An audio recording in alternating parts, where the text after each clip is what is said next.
So you have a puppy. First of all, congratulations.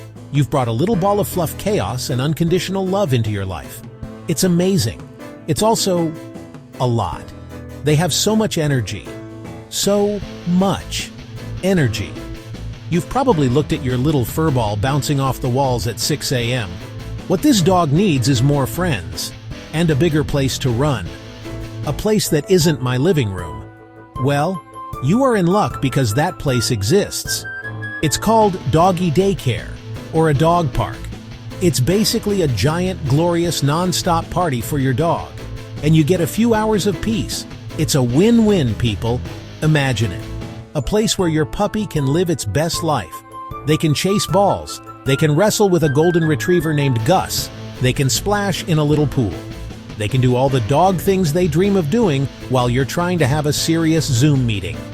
Doggie Daycare is like sending your kid to the world's best summer camp every single day. They get to socialize, they get to exercise, and they come home tired. I mean, really tired. The kind of tired where they just want to cuddle on the couch and not chew on your new shoes. It's a beautiful, beautiful thing. All right, first things first. Before you drop your puppy into a room full of other dogs like it's a canine mosh pit, you need to understand their personality. Not all dogs are born to be the life of the party. Some are more observers. Is your puppy the one who runs headfirst into a pile of leaves, or the one who carefully sniffs a single leaf for 10 minutes? Knowing your dog's social style is key. It's like choosing between a loud concert or a quiet coffee shop. Both are fun, but one is a better fit. You might have a social director. This puppy has never met a stranger. They see another dog and their tail wags so hard their whole body wiggles. They're the first to start a game of chase and the last to leave the water bowl. Prime candidates for daycare. They thrive on energy and chaos. They'll greet staff with a flying leap and a face full of licks, born for the spotlight. Then the shy spectator, a bit more reserved. New places and faces can be overwhelming. They might hide behind your legs at the park or watch other dogs play from a safe distance. And the independent investigator, their own little world. Understanding which one you have is your first step to success. Okay, you've identified your puppy's personality type. Now it's time for a little training. I mean social training. You wouldn't send a kid to school without teaching them how to share, right? Same principle. The best way to start is with controlled one-on-one play dates. Find a friend with a calm, well-behaved adult dog. The older dog can act like a wise mentor and teach polite play, like when a nibble is friendly and when it's too much. Next, let's talk about exposure. Take them on safaris. Walk them around the outside of the dog park so they can get used to the sounds and smells without the pressure of having to interact. Let them watch the dogs playing from a safe distance. Take them to a pet-friendly store. The more positive experiences they have with new environments, the more confident they will become. It's all about building a foundation of, hey, new things are fun, not frightening. Another huge tip is to practice being away from them. I know it's hard. They look at you with those big, sad eyes. But if their first time away from you is a full 8-hour day at daycare, they might panic. Start small. Leave them with a friend or family member for an hour while you run an errand. Then try 2 hours. Once your puppy walks through those daycare doors, they're going to meet a whole cast of characters. It's like the first day of high school, but with more fur and less angst. Overlay image. The 4 daycare personalities. First, you'll always spot the mayor. Often a friendly lab or a golden retriever. They greet every new dog at the door with a friendly sniff and a tail wag. They break up minor squabbles. They show the newbies where the water bowl is.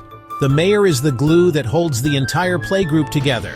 Then there's the fun police, usually a border collie or an Australian shepherd. They have a self-appointed job to make sure no one is having too much fun. Is a game of chase getting a little too rowdy? The fun police will run in and start barking, trying to herd everyone into a neat, orderly line. You can't miss the diva. Often a perfectly coiffed poodle or a tiny, fancy-collared chihuahua. This dog believes the daycare was built specifically for them. And my personal favorite, the class clown. This is the dog who lives to make everyone laugh. They're the boxer who can't seem to run in a straight line and ends up doing somersaults in the grass. They bring a level of goofy, unpredictable joy to the group that is just infectious. The fun doesn't stop there. The dog park has its own unique set of regulars, and honestly, it's a whole other ecosystem. For instance, you will definitely meet the human. This isn't a person, it's a dog who has completely forgotten they are a dog. They will ignore all the other canines and spend the entire time trying to get every single human to pet them. They'll lean against your leg, put their head in your lap and give you those you know you want to scratch behind my ears' eyes. Then you have the ball hog. You know this one. There can be 100 tennis balls in the park, but this dog, often a fetch-obsessed breed like a border collie, is convinced that only one specific, slobbery, half-chewed ball is the correct one, and it is their ball. They will snatch it, they will hoard it, and they will give you the dirtiest look to any other dog who even thinks about sniffing it. Don't forget about the escape artist. This dog sees a fence not as a boundary, but as a personal challenge. They are masters of surveillance, constantly scanning for weaknesses. A loose latch, a spot where they can dig underneath, and finally, there's the shadow. This dog is deeply, deeply in love with their owner, so much so that they will not leave their owner's side, not for a second. Alright, it's almost time for the big day. You can't just show up to the party empty-handed. You need a puppy go bag. Think of it as a diaper bag, but for your dog. It's better to be over-prepared than to be that person asking to borrow someone else's poop bags. First and foremost, paperwork. Most daycares will need proof of vaccinations, rabies, bordetella.